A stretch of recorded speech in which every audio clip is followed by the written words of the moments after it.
will not see what is going on. And you are basically trying to hide your ability, your power. And as Sifu Thomas said, having a very loose uniform or this robe on you when you are moving, your opponent cannot read your intentions. Mm-hmm. Are there, gosh, I don't want to stray too far, but are there tournaments? Yes.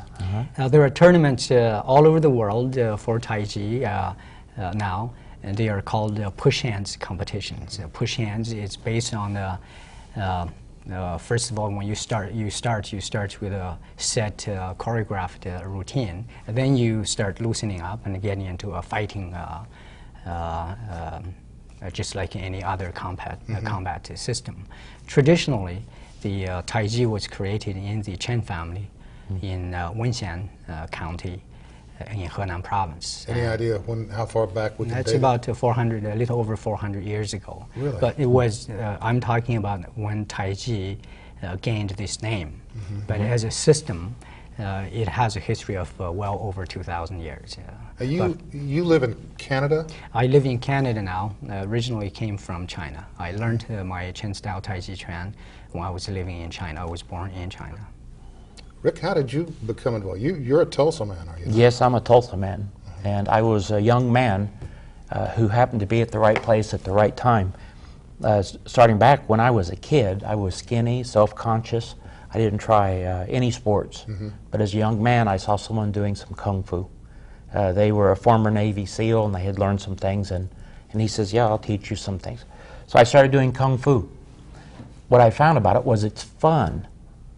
And I showed up to a tournament, and I'll never forget, someone just kind of whispered in the back, don't worry about it, because I'm nervous, don't worry. I was thinking I would forget a move, and I heard this voice back there saying, if you screw up, just fake it. So I went out there, and that's exactly what I did, and I got a gold medal for it. Really? Yeah. And then I found out, well, hey, there's something to this, is that really when it comes down to it, we're all just faking it. And if you just take the courage, have the courage to experience it, when you come through it, you're a better person. And really, that's what Kung Fu and Tai Chi is about, becoming a better person. It intrigues me that you are considered a Sifu, you're considered a master. Is there much of a difference between the two? Oh, Master Chen, he'll tell you, but he started Kung Fu when he was 6 years old. I use the word master because it's easier to pronounce for North Americans. The proper Mandarin pronunciation is Shifu. Shifu? Shifu. And Sifu is the Cantonese version of the Chinese word. And also the same pronunciation, there are two different meanings. One simply means teacher, instructor. The other one is teacher and father. The real teacher is a person who acts like a father, and the art is passed down from generation to generation.